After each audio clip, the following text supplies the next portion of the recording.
আজ আপনারা কিশোরী এবং বিভূতির সাথে শুনতে চলেছেন ঠাকুর মশাইয়ের মুখ থেকে তার অতীত জীবনে ঘটে যাওয়া এক লোমহর্ষক কাহিনীর কথা। শক্তিনগর গ্রামের বুকে পা রাখার সাথে সাথেই ঠাকুরমশাই উপলব্ধি করতে পেরেছিলেন সেই গ্রামে সাংঘাতিক ভয়ানক কোনো অপশক্তির আগমন ঘটেছে। কিন্তু কী সেই অপশক্তি? কেন প্রতি রাতে সেখানকার মানুষের মৃতদেহ পড়ে থাকতে দেখা যাচ্ছে সবুজ জলার জলে? আর তারানাথ তান্ত্রিক কীভাবেই বা রক্ষা করবেন সেই গ্রামের নিরীহ মানুষদের?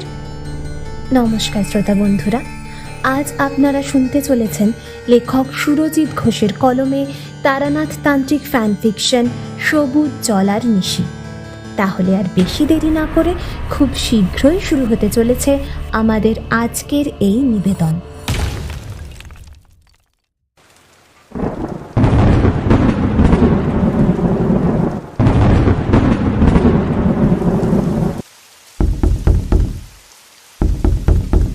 ঠাকুর মশাই, বলি ও ঠাকুর মশাই, গৃহে আছেন নাকি?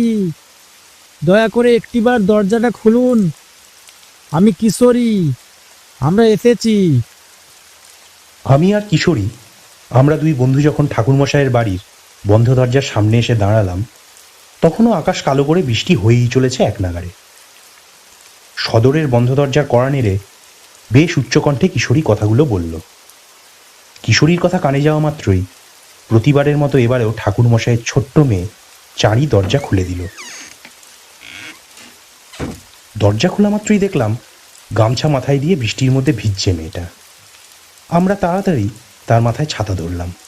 সৌজন্যমূলক প্রাণবন্ত হাসি উপহার দিয়ে সে বলল, আসুন আসুন কাকাবাবু, ভেতরে আসুন। ভালোই হয়েছে আজ আপনারা এসেছেন। বাবা মশাই তো আপনাদের কথাই বলছিলেন। আমি এবং কিশোরী সদরের চৌকাঠ পেরিয়ে ঘরের ভেতর ঢুকে আসতেই চারি পুনরায় দরজা বন্ধ করে দিল। আমরা দুই বন্ধু দাওয়ার এক পাশে জুতো জোড়া খুলে রেখে ভিজে ছাতাখানা নামিয়ে উঠে এলাম সোজা দাওয়ার উপর। সেখানে রাখা তক্তপোষে বেশ আরাম করে বসলাম। আমাদের কথাবার্তার আওয়াজ পেয়ে ঠাকুরমশাই বেরিয়ে এলেন ঘরের বাইরে। আমাদের দেখে তিনি অত্যন্ত খুশি হয়ে হাসতে হাসতে বললেন, আরে কিশোরী আর বিভূতি যে, তা বেশ অনেক দিন পর। আবার তাহলে মনে পড়ল বৃদ্ধ ঠাকুর মশাইয়ের কথা। কি বলো হে? ঠাকুরমশাইয়ের কথায় কিশোরী অত্যন্ত লজ্জিতভাবে বলল, ছি ছি ঠাকুর মশাই, দয়া করে এভাবে বলবেন না। আসলে এখন কাজের এত চাপ যাচ্ছে, যার কারণে এদিক পানে আশাই হয়নি একেবারেই।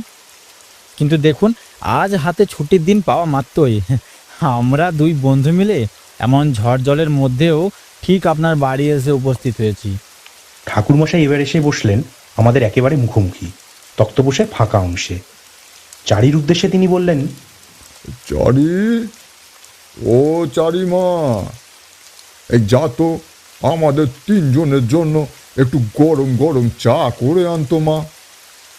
এমন ঠান্ডার রাতে একটু গরম চা না হলে একেবারে চলছে না। উফ, হাত পা যেন ঠান্ডায় জমে যাওয়ার উপক্রম। ঠাকুরমশাইয়ের কথায় সম্মতিসূচকভাবে মাথা নেড়ে চারি চলে গেল রান্নাঘরের দিকে। অনেকক্ষণ আগে সন্ধ্যা হয়েছে। তারপর আবার এমন মেঘলা বৃষ্টি ভেজা দিনের কারণে অন্ধকার একটু তাড়াতাড়ি নেমে এসেছে প্রকৃতি জুড়ে।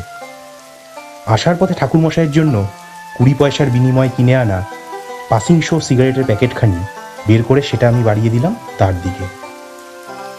আমরা খুব ভালোভাবেই জানি যে ঠাকুরমশাইয়ের এই সিগারেট অত্যন্ত প্রিয়, খুবই পছন্দের। কিন্তু তিনি আমাদের কাছ থেকে সিগারেট নিতে প্রায় প্রতিবারই সামান্য আপত্তি করেন। তবে আজ আর মুখে কোনো আপত্তি করলেন না। প্যাকেট খুলে একটি সিগারেট বের করে তাতে আগুন ধরিয়ে লম্বা লম্বা টান দিতে লাগলেন। চারি এসে আমাদের তিনজনের জন্য 3 পেয়ালা গরম চা আর একটা ছোট্ট টিমটিমে লণ্ঠন রেখে গেল সেথায়। লণ্ঠনের মৃদু আলো ছড়িয়ে পড়ল আমাদের একে অপরের মুখে। কিশোরীর চোখ মুখের অবস্থা দেখে তার মনের ভাব আমি বুঝতে পারলাম।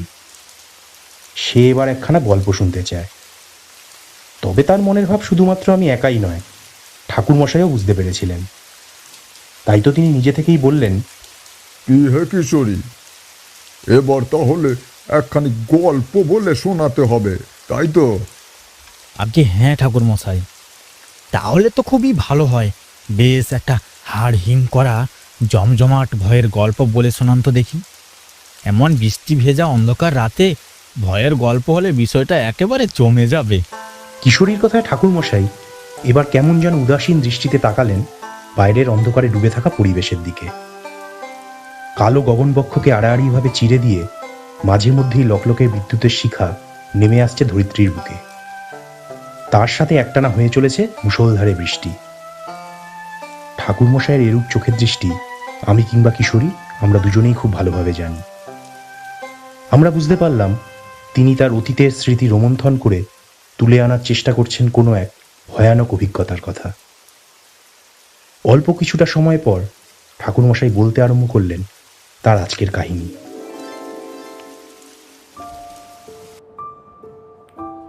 এই ঘটনা আজ থেকে বহু বছর আগের। তোমরা তো জানো আমি আমার অতীতের বেশিরভাগ সময় কাটিয়ে দিয়েছি ভবঘুরের মতন জীবনযাপন করে। চার দেওয়ালের গণ্ডিবদ্ধ জীবনের মধ্যে নিজেকে আবদ্ধ রাখতে আমার কখনোই ভালো লাগতো না। তাই জন্যই তো আমি বারবার পরমেশ্বরের উপর ভরসা রেখে ছুটে গিয়েছি নানান অচেনা অজানা প্রান্তে। চলতি পথে যে সমস্ত বিপদগ্রস্ত মানুষের সাথে আমার সাক্ষাৎ হয়েছে, আমি আমার সর্বশক্তি দিয়ে চেষ্টা করেছি সেই মানুষগুলোকে বিপদ থেকে উদ্ধার করতে। সেইবার এমনই হাঁটতে হাঁটতে আমি গিয়ে পৌঁছলাম শক্তিনগর নামের এক গ্রামে। তবে সেই গ্রামের মধ্যে প্রথম পা রাখার সাথে সাথেই আমি উপলব্ধি করতে পারলাম সেখানে সাংঘাতিক রকমের কোনো অপশক্তির আগমন ঘটেছে। তোমরা তো জানোই মধুসুন্দরী দেবীর কৃপায় আমি বেশ কিছু বিশেষ ক্ষমতা পেয়েছিলাম।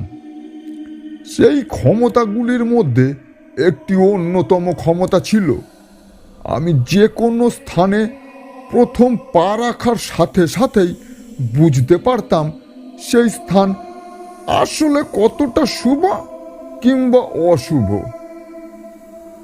আমার নাকে এক অতীব বিশ্রী ঝাঁঝালো কটু গন্ধ এসে সহসা ঝাঁপটা মারল। আমি অত্যন্ত শক্তিশালী মন্ত্র দ্বারা নিজ গাত্র বন্ধন করলাম। তারপরে প্রবেশ করলাম সেই গ্রামের ভিতর। গ্রামের মধ্যে প্রবেশ করে আমার সাথে দেখা হলো এক যুবকের। আমি তার উদ্দেশ্যে বললাম, আচ্ছা, তুমি কি এই গ্রামেরই ছেলে? আজ্ঞে হ, আমি এই গ্রামের ছেলে। তুমি বলতে পারো এখানকার সব কিছু এমন চুপচাপ থমথমে হয়ে রয়েছে কেন? কোথাও কোনো আওয়াজ হচ্ছে না, চারপাশ কেমন যেন নিস্তব্ধ। আমার কথা শুনে সেই যুবক এবার আমার দিকে তাকালো। বেশ কিছু সময় নির্বাক থেকে নিখুঁতভাবে আমাকে পর্যবেক্ষণ করলো। তারপর আমার উদ্দেশ্যে বলল, কিন্তু আপনি কে? আপনারে তো আগে কখনো কোনো দিন আমাদের গ্রামে দেখছি বলে মনে পড়ে না। আমি এবার সেই যুবকের উদ্দেশ্যে নিজ পরিচয় দিয়ে বললাম, আমার নাম তারানাথ চক্রবর্তী। তবে সাধারণ মানুষ আমায় তারানাথ তান্ত্রিক বলেই ডাকে। অল্প স্বল্প কিছু জ্যোতিষবিদ্যা আর একটুখানি তন্ত্রমন্ত্র জানি। আমি একজন ভবঘুরে গোছের মানুষ। বিভিন্ন জায়গায় সম্পূর্ণ উদ্দেশ্যহীনভাবেই ঘুরে বেড়াই। এই আজ যেমন ঘুরতে ঘুরতে এই শক্তিনগর গ্রামে এসে উপস্থিত হয়েছি। কিন্তু এই গ্রামে এসে পৌঁছানোর পর থেকেই লক্ষ্য করছি চারপাশটা কেমন যেন অদ্ভুত থমথমে হয়ে রয়েছে। নমস্কার, আমার নাম মোহন। আপনারে তো আগেই কইলাম আমি এই গ্রামেরই ছেলে। কিন্তু আপনি একেবারে সঠিক আন্দাজ করছেন। আমাগোর গ্রামে এক অস্বাভাবিক ভয়ানক ঘটনা ঘটতাছে এই কয়েকদিন রাত থাইকা। তার জন্যই তো গ্রামের পরিবেশ এরকম থমথমা হইয়া রইছে। অস্বাভাবিক ভয়ানক ঘটনা ঘটেছে তোমাদের এই গ্রামে? তা কি সেই ঘটনা, জানতে পারি কি? আমাগোর গ্রামে প্রতি রাতে কোনো এক সাংঘাতিক অপশক্তির আগমন ঘটতাছে। সেই অপশক্তি যে কোনো মানুষের কণ্ঠস্বর নকল কইরা নাম ধইরা ডাকে তার পরিবারের মানুষদের। আর তার সেই ডাকে সাড়া দিয়া যদি কোনো মানুষ ঘরের বাইরে বাড়াইয়া আসে তখন তারে নিয়া গিয়া গ্রামের মধ্যে দক্ষিণ দিকের থাকা জলায় ডুবাইয়া মারে। মাত্র এই কয়েকটা রাইতের মধ্যেই আমাগোর গ্রামের 8 জন মানুষ মারা গেছে। ওই সবুজ জলার মধ্যে ভাইসা উঠছিল তাগোর প্রত্যেকের মৃতদেহ। আপনারে বইলা বুঝাইতে পারবো না সেই মরদেহগুলো ঠিক কি রকম বিভৎস ছিল। তাগোর ধবধবে সাদা ফ্যাকাশে গায়ের রং দেখা বোঝা যায় মৃত ব্যক্তিগুলির শরীর থাইকা সবটুকু রক্ত যেন প্রথমে চুইসা নেওয়া হইছে শোষকের মতো। তারপর তাগোর ছিবরা দেহগুলা দীর্ঘক্ষণ একটানা জলের মধ্যে থাকার কারণে ফুইলা ফাইপা উঠছে। আমাগোর গ্রামের মানুষরা রাতের বেলায় সঠিকভাবে ঘুমাইতে পারতাছে না। সম্পূর্ণ বিনিদ্র অবস্থায় গোটা রাত জায়গা কাটাইতেছে। এত ভয় সাথে নিয়া কেউ কখনো ঘুমাইতে পারে কন্দেহি? যে যায় ঘরের জানলা দরজা বন্ধ কইরা রীতিমতো কানে তুলা গুইজা বৈশা থাকে। কারণ ওই সর্বনাশিনীর মরণ ডাক যদি একবার কোনো মানুষের কানে গিয়া পৌঁছায় তাইলে এই পৃথিবীতে আর কোনো শক্তি নাই তারে বাইরে বের হওয়া থেকে আটকানোর মতন। একবার সেই অপশক্তির আহ্বানে সাড়া দিয়া ঘরের দরজা খুলা বাইরে বের হইলেই সে আর বাইসা ফিরে আসে না। রাত্রি মানে আমাদের কাছে রীতিমতো এক আতঙ্ক। সন্ধ্যার অন্ধকার নামলে নিজে গোর প্রাণ বাঁচানোর তাগিদে পরিবারের সকলের সঙ্গ নইয়া গৃহবন্দী হইতাছে প্রত্যেকে। ইতিমধ্যে গ্রামের বেশ কিছু পরিবার এই গ্রাম ছাইরা বাইরে চলে যেতে আরম্ভ করছে। সত্যি এইভাবে এত ভয়ে ভয়ে থাকা কখনোই সম্ভব না।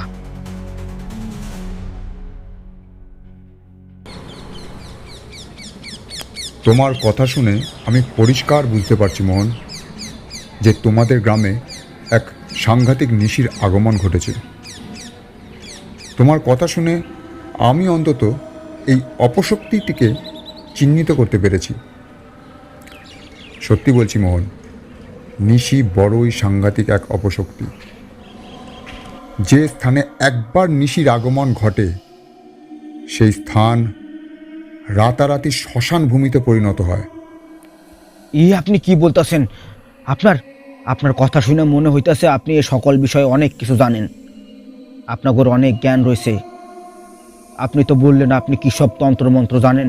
দেখুন না, দয়া করে দেখুন, একটু যদি আমাগো গ্রামের এই অপশক্তিটারে কোনোভাবে ধ্বংস করতে পারেন, এই অপশক্তির হাত থেকে আমাকে মুক্তি দিতে পারলে সত্যি আপনার কাছে আমাদের গ্রামের মানুষরা চিরকৃতজ্ঞ হইয়া থাকবো।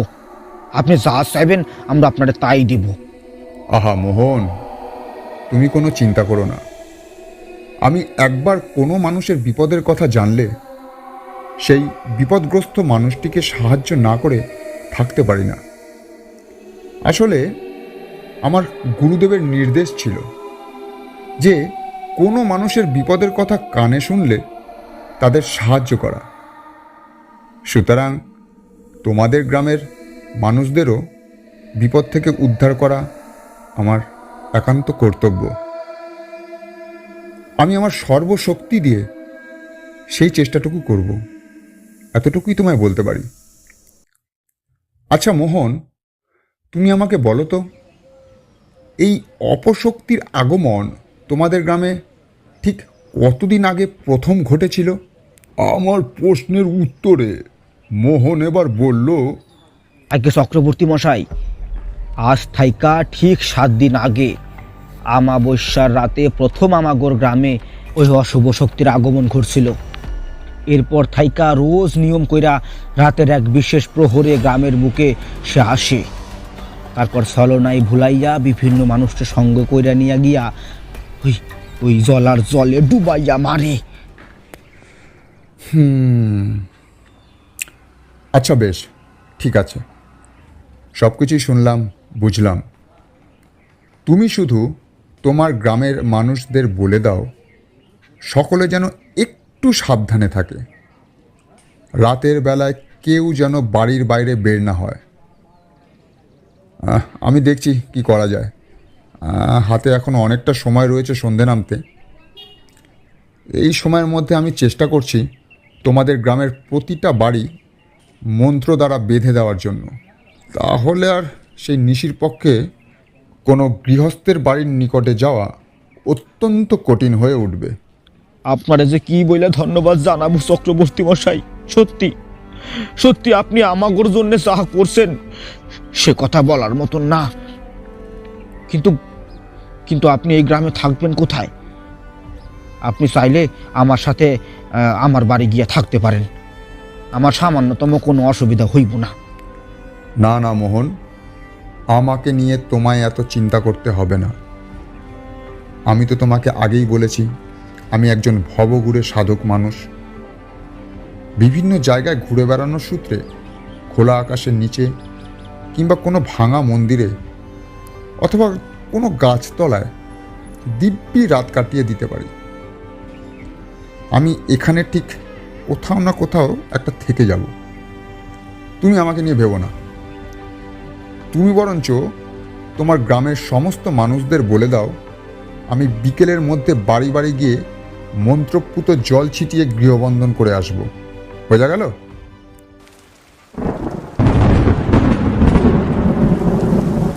মোহনের সাথে কথা বলে তাকে বিদায় জানিয়ে আমি শক্তিনগর গ্রামের একেবারে শেষ সীমান্তে থাকা বাবা পঞ্চাননের মন্দিরে আশ্রয় নিলাম। পরন্ত বিকালের গোধূলি আলো গায়ে মেখে মন্ত্র পড়া জল ছিটিয়ে দিয়ে এলাম সেই গ্রামের প্রত্যেকটি বাসিন্দাদের বাড়ির চারিপাশে। তাদের ভালোভাবে সাবধানও করে দিয়ে এলাম। যথারীতি সকলেই আমাকে দেখে বেশ খুশি হলো, খানিকটা ভরসাও পেল মনে মনে।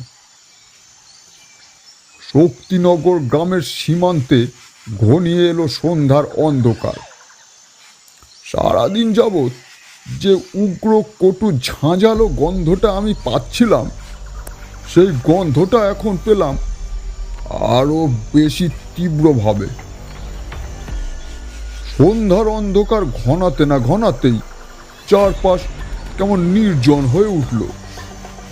কোথাও কোনো আলো জ্বলল না, কোনো মানুষের শব্দ কানে এলো না। আরে মানুষজন তো বহু দূরের কথা, নিদেন পক্ষে কোনো কীট পতঙ্গ পশু পাখির আওয়াজও পর্যন্ত শোনা গেল না। এক কথায় জীব জগতের কিছুই শব্দ করল না। এ যেন এক অন্য পৃথিবীর সূচনা হলো। মন্দিরের চাতালে আমি মধুসুন্দরী দেবীর ধ্যানে বসলাম আর অপেক্ষা করলাম রাতের সেই বিশেষ মধ্যপ্রহরের জন্য, যখন নিশির আগমন ঘটবে। ঠাকুরমশাইয়ের কথা শেষ হতে না হতেই কিশোরী প্রশ্ন করল, এরপর এরপর কি হলো ঠাকুরমশাই? আপনি কি সেই রাতে ওই নিশির মুখোমুখি হলেন? হ্যাঁ কিশোরী, আমি মুখোমুখি হলাম। আমাকে যে মুখোমুখি হতেই হতো। নিশির মুখোমুখি না হলে তাকে বিনাশ করব কিভাবে? গভীর রাতে চাঁদের চাঁদনি আলোয় আমি বেরিয়ে এলাম মন্দির ছেড়ে পথে। চাল ধোয়া সাদাটে জলের মতন চাঁদনি আলোয় দিক বিদিক সম্পূর্ণরূপে উদ্ভাসিত হয়ে পড়ছে। বিশাল বড় বড় বনস্পতির দল মাথা উঁচু করে দাঁড়িয়ে আছে গগন বক্ষে, নিজেদের অসংখ্য অগণিত শাখা প্রশাখা বিস্তার করে। আর শোঁ শোঁ শব্দে দমকা বাতাস বয়েই চলেছে। আমি মনে মনে আমার পরমেশ্বর শ্রী কাল ভৈরব এবং মধুসুন্দরী দেবীর উদ্দেশ্যে প্রণাম জানিয়ে নিজ গাত্র বন্ধন করলাম। তারপর আবার হাঁটতে লাগলাম। হাঁটতে হাঁটতে আমি এসে থামলাম একটি নির্জন প্রান্তে। সেখানে এসে চলার গতি পুরোপুরি থেমে গেল। আমার দৃষ্টি অত্যন্ত প্রখর হলো। চোয়াল হয়ে উঠল পাথরের ন্যায় কঠিন। কেন ঠাকুরমশাই, আপনি কি তবে সেই নিশির দেখা পেলেন? হ্যাঁ, আমি সেই নির্জন খোলা মাঠের মধ্যে এসে দাঁড়াতেই দেখা পেলাম সেই নিশির।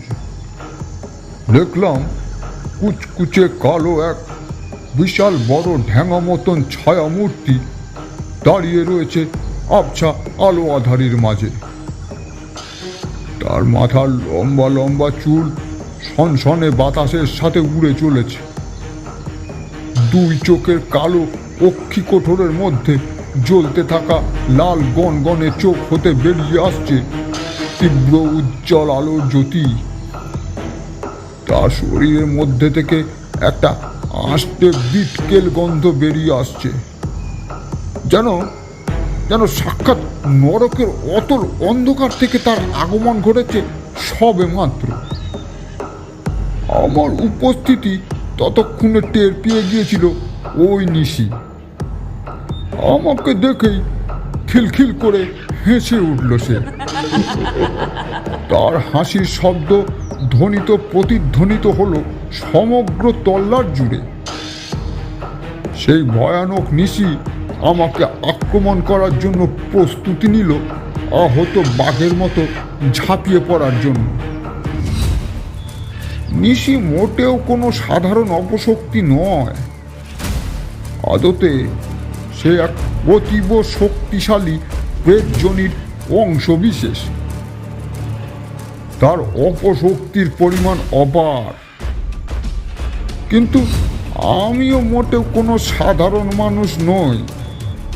আমি তারানাথ তান্ত্রিক, যে নিজের অতীত জীবনে একের পর এক নানান বিভীষিকার মুখোমুখি হয়েছি। তাই এত সহজে আমাকে কাবু করা যায় না। আমি আমার সঙ্গে থাকা লাল শালু ঝোলার ভেতর থেকে বের করে আনলাম বেশ খানিকটা গুঁড়ো সিঁদুর। বলে সে কোনো সাধারণ সিঁদুর নয়, তা দৈব ক্ষমতা সম্পন্ন। সেই গুঁড়ো সিঁদুর আমি হাতের মুঠোয় নিয়ে দাঁড়িয়ে রইলাম ঠায়। নিশি খিলখিল করে হাসতে হাসতে বাতাসের সাথে ভেসে ঝড়ের গতিতে ধেয়ে এলো আমার দিকে। আমার একেবারে নিকটে এসে উপস্থিত হতেই আমি হাতের মুঠোয় থাকা সিঁদুর ছুঁড়ে মারলাম তাকে লক্ষ্য করে। সাথে সাথেই নিশি সাংঘাতিক রকমের চিৎকার করে উঠল। আরও বেশ কয়েকবার আমার ক্ষতি করার চেষ্টা করার পর সে বারবার আমার কাছে পরাজিত হয়ে অদৃশ্য হয়ে গেল আধারের সাথে। কিশোরী টান টান উত্তেজনার সাথে এক প্রকার প্রায় লাফিয়ে বলে উঠল, ওরে বাবা, এ যে দেখি একেবারে মুখোমুখি সংঘর্ষ। হ্যাঁ কিশোরী, তা তুমি বলতেই পারো। সত্যি আমার এবং ওই নিশির মধ্যে এক যুদ্ধ সংঘটিত হয়েছিলই বটে। বেশ কয়েকবার নিশি আমাকে হত্যা করার চেষ্টা করল, কিন্তু যেহেতু আমার গাত্র বন্ধন করা ছিল অত্যন্ত শক্তিশালী মন্ত্রের দ্বারা, তাই সে আমার সামান্যতম কোনো ক্ষতি করতে পারল না। নিশি যতবারই আমার দেহের উপর ঝাঁপিয়ে পড়ার চেষ্টা করলো, ঠিক ততবারই আমার দেহের উপরিতলে এক অদৃশ্য সুরক্ষার মায়াবী জাল বিস্তার লাভ করল। সেই অদৃশ্য দেহবন্ধনীতে বাধাপ্রাপ্ত হয়ে ছিটকে পড়ল বেশ অনেক হাত তফাতে। তারপর অগত্যা সে অদৃশ্য হয়ে গেল রাতের অন্ধকারের সাথে। আমি বুঝতে পারলাম নিশি আমার কোনো ক্ষতি করতে না পারলেও সে এই গ্রামের অন্যান্য সাধারণ মানুষের ক্ষতি করার জন্য মরিয়া হয়ে উঠেছে। তাদের রক্তপান না করলে সে কিছুতেই শান্ত হবে না। তাই আমাকে যত তাড়াতাড়ি সম্ভব সে যেখানে গিয়ে উপস্থিত হয়েছে সেই স্থানে হাজির হতে হবে।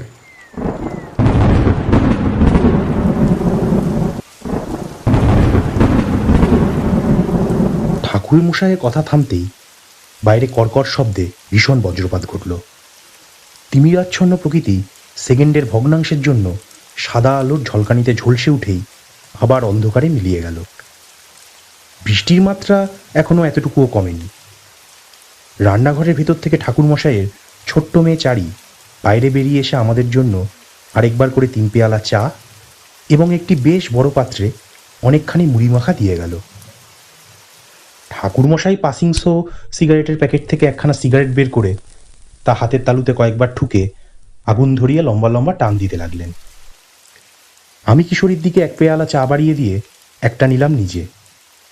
ছোট হয়ে আসা সিগারেটের ফিল্টারটুকু ঠাকুরমশাই গুজে দিলেন ছাইদানি হিসেবে ব্যবহৃত নারকেলের আধভাঙা মালায়। আমি এবার লাল শালুর ঝোলার ভেতর থেকে বের করে আনলাম একটা কাগজি লেবু। সেই কাগজি লেবুতে মন্ত্রপাঠ করে তা মাটির মধ্যে ছেড়ে দিতেই লেবু আপনা আপনি নিজে থেকে গড় করে গড়াতে আরম্ভ করলো। সেই পথে হনহনিয়ে এগিয়ে চললাম আমিও। অনেকটা রাস্তা দৌড়ে আসার পর লেবু এক জায়গায় এসে থামলো।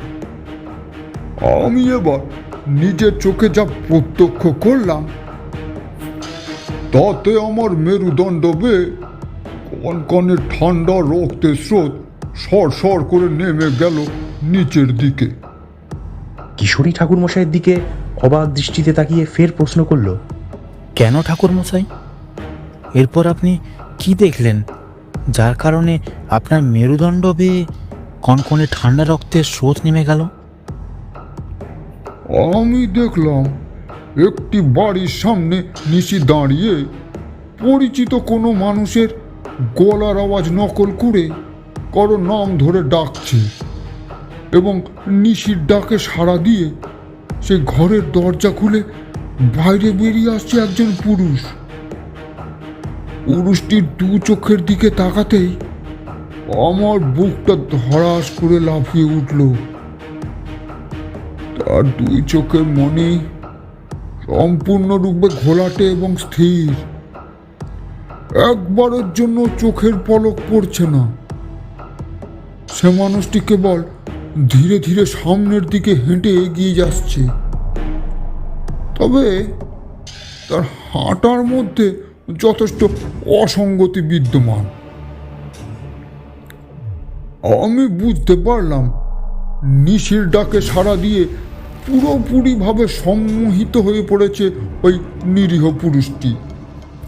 ঘরের দরজা খুলে সে বাইরে বেরিয়ে আসছে দেখে নিশি ভয়ানক রকমের রক্তে জল করা হাসি হেসে উঠল।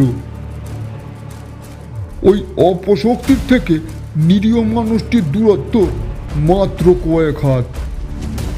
আমি দ্রুত সিদ্ধান্ত নিলাম, এবার আমাকে যা করার তা করতেই হবে, তা না হলে অনর্থ ঘটে যাবে এক্ষুনি। ওই নিরীহ সাধারণ মানুষটি এই ভয়ানক নিশির কবলে পড়ে প্রাণ হারাবে যে।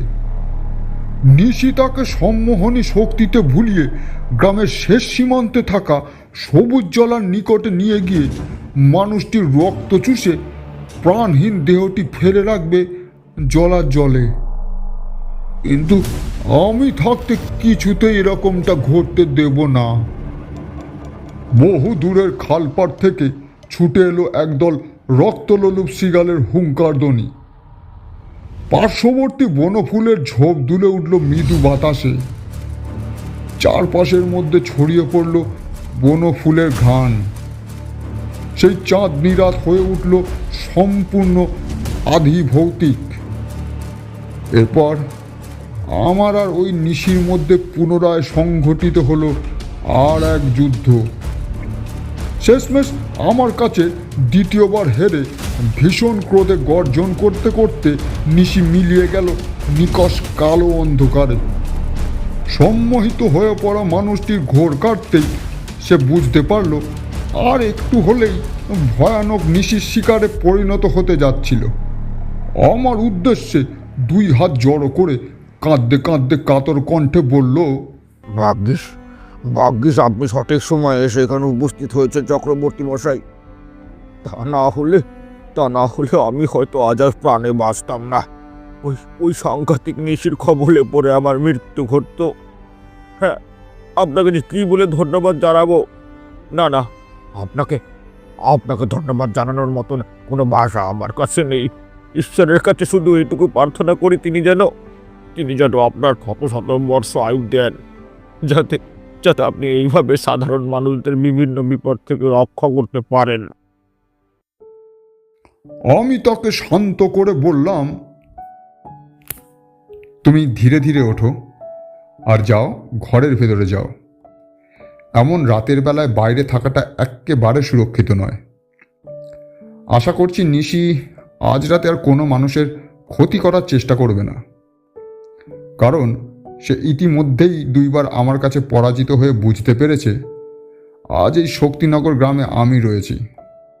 তাই এই গ্রামের কোনো মানুষের ক্ষতি করা সম্ভব নয়। কিন্তু তবুও সাবধানের মার নেই। তাই আমি গোটা গ্রাম এখন প্রদক্ষিণ করব। শেষ রাতের আঁধার কেটে পূবের আকাশে ভোরের আলো ফুটলে তোমরা গ্রামের মানুষেরা একটিবার পঞ্চানন শিব মন্দিরে এসে উপস্থিত হও। তোমাদের সাথে আমার এই নিশির সংহারের বিষয়ে অত্যন্ত জরুরি কিছু কথা রয়েছে। আপনি কোনো চিন্তা করবেন না চক্রবর্তী মশাই। ভোরের আলো ফুটলে আমি সকলকে নিয়ে ওই স্থানে শিব মন্দিরে উপস্থিত হব। তবে আপনি দয়া করে একটু সাবধানে থাকবেন। আমাদের রক্ষা করতে গিয়ে যদি আপনার কোনো বিপদ ঘটে, তাহলে আমরা কোনোদিন নিজেদের ক্ষমা করতে পারবো না কিছুতেই। লোক সমাজে মুখ দেখানোর উপায় রইবে না। আমাকে নিয়ে এত চিন্তা করার কিছু নেই। ঈশ্বরের আশীর্বাদ রয়েছে আমার মাথার উপর। তোমরা শুধু সঠিক সময় সেখানে উপস্থিত থাকবে। যাও, এবার ঘরের ভেতর যাও। সেই রাতে আর নিশির আগমন ঘটল না শক্তিনগর গ্রামের বুকে। সারা রাত গ্রামে পাহারা দিয়ে আমি ফিরে এলাম শিব মন্দিরে। খানিকটা বিশ্রাম নেওয়ার পরেই যখন পূবের আকাশে উষার আলো ফুটল, ঠিক তখন সেই গ্রামের প্রতিটি মানুষ এসে উপস্থিত হলো আমার নিকটে। আমি তাদের উদ্দেশ্যে বললাম, দেখুন, আপনাদের গ্রামে যে নিশির আগমন ঘটেছে তার বিনাশ করতে গেলে আমাকে এক মহাযজ্ঞ করতে হবে। আপনাদের যদি সম্মতি থাকে তাহলে আমি সেই যজ্ঞ করতে চাই। আমার কথা শুনে শক্তিনগর গ্রামের প্রতিটি মানুষের মধ্যে মৃদু গুঞ্জন ছড়িয়ে পড়ল। সকলে আমার কথায় রাজি হয়ে অত্যন্ত আনন্দের সাথে বলল, অবশ্যই চাই চক্রবর্তী মশাই। আপনি নিশ্চিত বিনাশ ঘটিয়ে আমাদের গ্রামের মানুষগুলোকে রেহাই দিন। ওই সাংঘাতিক অপশক্তির হাত থেকে না হলে যে সব কিছু একেবারে ধ্বংস হয়ে যাবে। যজ্ঞের জন্য আপনার যা সমস্ত কিছুর প্রয়োজন, আমরা সেই সকল কিছু আপনাকে আনিয়ে দেওয়ার ব্যবস্থা করব।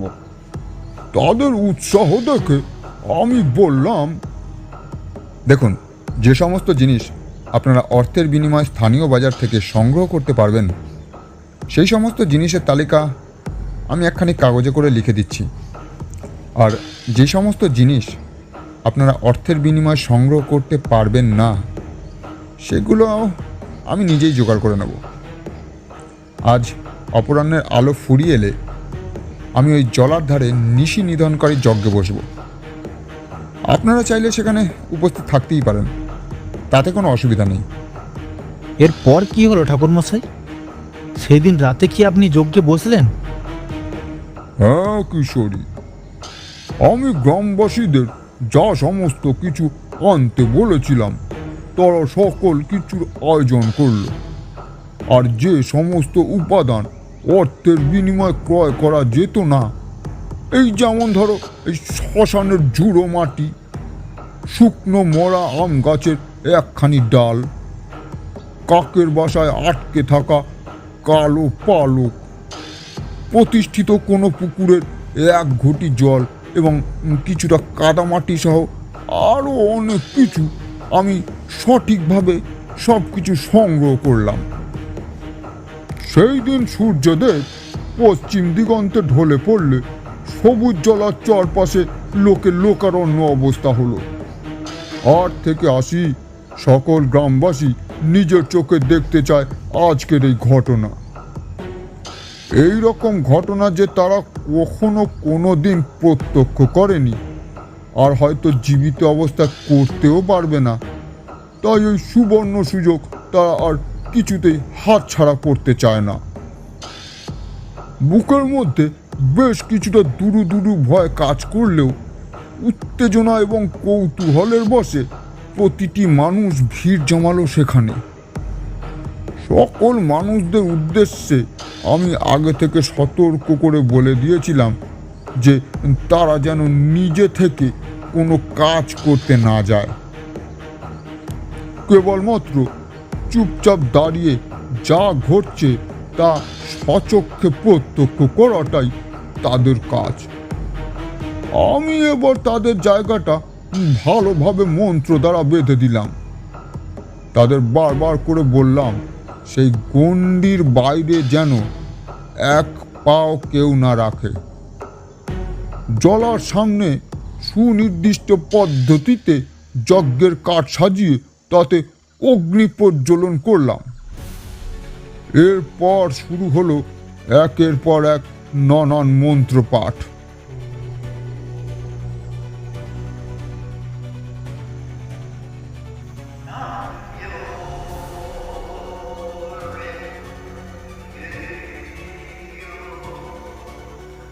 ও বিভিন্ন দেবদেবতার পুজো। বুঝলে হে কিশোরী, যে স্থানে অপশক্তির আগমন ঘটে সেই স্থানে ওই অপশক্তি ধ্বংস করার প্রয়োজনে কিছু দৈব শক্তি জাগরিত করে তুলতে হয়। যে কাজটা করলাম আমি যজ্ঞের মাধ্যমে। বেশ কয়েক ঘন্টা একটানা যজ্ঞ চলল। গভীর রাতে যজ্ঞের শেষ আহুতি প্রদানের সাথে সাথেই জলার জল কেমন যেন কাঁপতে শুরু করলো।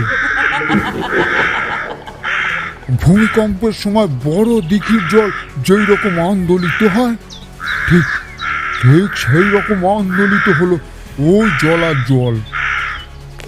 জলার জল থেকে যেন উঠে আসতে লাগলো রাশি রাশি অতৃপ্ত অশরীরী প্রেতাত্মাদের চিৎকার। অশুভ শক্তি হাড়হীন করা আওয়াজে দিক বিদিক ভরে উঠল। সেখানে যত মানুষ উপস্থিত ছিল তারা প্রত্যেকে অত্যন্ত ভয় পেয়ে গেল। যদিও ভয় পাওয়াটা ছিল খুবই স্বাভাবিক বিষয়, কেননা এই রকম অভিজ্ঞতা তাদের আজ পর্যন্ত কখনো হয়নি। শক্তিনগর গ্রামের আনাচে কানাচে চারপাশের মধ্যে যত অপশক্তি প্রভাব বিস্তার করেছিল সেই সমস্ত কিছু কালো ধোঁয়ায় কুণ্ডলির মতো একত্রিত হয়ে তা জলাশয়ের মধ্যভাগে সৃষ্টি হওয়া ঘূর্ণন স্রোতে তলিয়ে গেল চিরতরের মতো। সবুজ জলার অতল হতে উঠে এলো হাবুডুবু খেতে থাকা নিশির প্রাণপণ আর্তনাদ।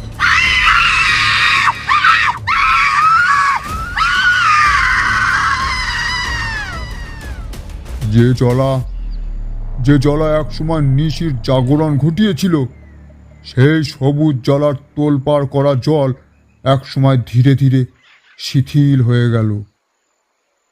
আমি সকল গ্রামবাসীদের উদ্দেশ্যে বললাম, আর চিন্তার কোনো কারণ নেই। আপনাদের গ্রামে যে সাংঘাতিক ভয়ানক নিশির আগমন ঘটেছিল তা ইতিমধ্যেই পুনরায় পাতালে তলিয়ে গিয়েছে। যে পাতালের অতল অন্ধকার হতে সে উঠে এসেছিল সেই একই স্থানে পুনরায় ফিরে গিয়েছে এবং ভবিষ্যতেও আর কখনোই স্বইচ্ছায় উঠে আসতে পারবে না। আপনাকে যে কি বলে ধন্যবাদ জানাবো চক্রবর্তী মশাই। আপনি সত্যি নিজের জীবন ঝুঁকি নিয়ে আমাদের গ্রামের মানুষের জন্য যা করলেন, সে অবদানের কথা আমরা কোনোদিন ভুলতে পারবো না। আপনার কাছে আমরা প্রত্যেকে চিরকৃতজ্ঞ হয়ে রইলাম। আমাকে ধন্যবাদ জানানোর কিংবা আমার কাছে কৃতজ্ঞতা স্বীকার করার কোনো প্রয়োজন নেই। যদি একান্তই করতে হয় তাহলে আপনারা বরং তা পরমেশ্বরের কাছে করুন, কারণ তিনি যা করার তা করেছেন। আমি তো কেবল নিমিত্ত মাত্র।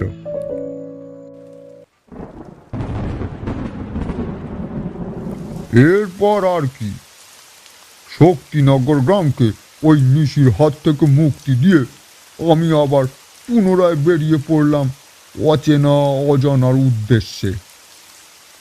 এক জায়গায় দীর্ঘদিন আমি যে আটকে থাকতে পারি না, তাই তো আমার প্রয়োজন ফুরিয়ে গেলে সেই স্থান হতে আমি অন্যত্র গমন করি। কারণ এক জায়গায় আটকে থেকে অযথা মায়ার বন্ধনে নিজেকে আবদ্ধ করার কোনো মানেই হয় না আমার কাছে। আজকের কাহিনী তাহলে এই পর্যন্তই। ঠাকুরমশাইয়ের গল্প বলা সমাপ্ত হলে আমি আর কিশোরী আমরা দুজনে মিলে তার কাছ থেকে বিদায় চেয়ে নিয়ে বেরিয়ে এলাম মটলেনের রাস্তায়। বৃষ্টি তখন পুরোপুরি না থামলেও আগের তুলনায় বেশ অনেকটাই কমে গিয়েছে তা বলা চলে। আমরা দুই বন্ধু মিলে দুখানি সিগারেট ধরিয়ে নিজেদের মধ্যে গল্পগুজব করতে করতে হাঁটা লাগালাম নিজ নিজ গন্তব্যের উদ্দেশ্যে। ঠাকুরমশাইয়ের বলা আজকের এই আধিভৌতিক কাহিনী আমাদের যে বেশ ভালো লেগেছে তা বলার অপেক্ষা রাখে না। এতক্ষণ আপনারা শুনলেন সুরজিৎ ঘোষের কলমে তারানাথ তান্ত্রিক ও সবুজ জলার নিশি এই গল্পটি।